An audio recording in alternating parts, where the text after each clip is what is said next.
Հրապարակ թերթի տեղեկություններով իշխանությունների հրահանգով հերթական քրեական գրոհն է սկսվելու ընտրությունների մասնակցելու հայտ ներկայացրած Գագիկ Ծառուկյանի դեմ։ Ըստ այդմ քննչական կոմիտեն վերաբացել է տարիներ առաջ նախաձեռնված մի քրեական վարույթ 2018 ընտրությունների մասին, որին ԲՀԿ-ն եւ Ալյանս կուսակցությունը մասնակցում էին Ծառուկյան դաշինքով։ Վարույթը վերաբերում է ընտրությունների ժամանակ պետական ֆինանսավորումը կուսակցությունների միջև համաչափ չբաշխելուն։ Գրում է թերթը։ Իրավունք թերթի տեղեկություններով կառավարական շենքում սկսած ստորին օղակների աշխատակիցների կաբինետներից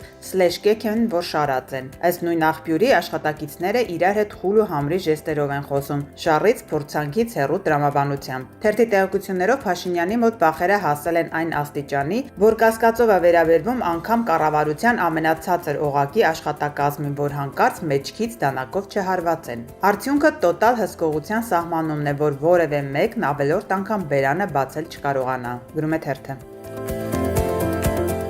Հրապարակ թերթը գրում է Խորհրդարանը երեկ քննարկեց ԿՊԱ-կան այլևս նախկին падգամավոր Վլադիմիր Վարդանյանի թեկնածությունը Սահմանադրական դատարանի անդամի պաշտոնում եւ ըստ ամենայնի իշխող մեծամասնությունն այսօր կքվեարկի Հրայր Թովմասյանի լիազորությունները դադարեցնելուց հետո թափուր մնացած տեղը զբաղեցնելու հարցը։ Որոշ տեղեկություններով իշխանությունը Վարդանյանին դիտարկում է նաեւ Սահմանադրական դատարանի նախագահի պաշտոնում։ Գրում է թերթը։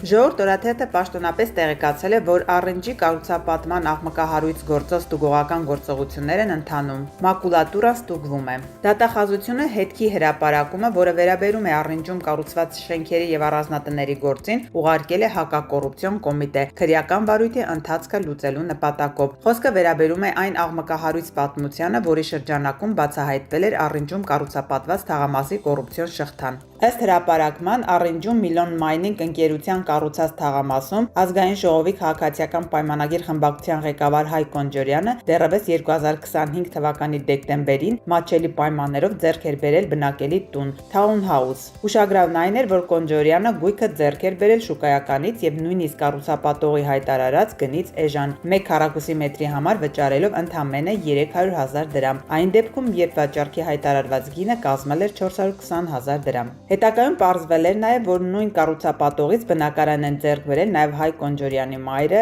Արմինե Կոնջորյանը եւ քույրը Օֆելիա Կոնջորյանը, հենց Հայկ Կոնջորյանի Townhouse-ի դիմաց։ Գրում է թերթը։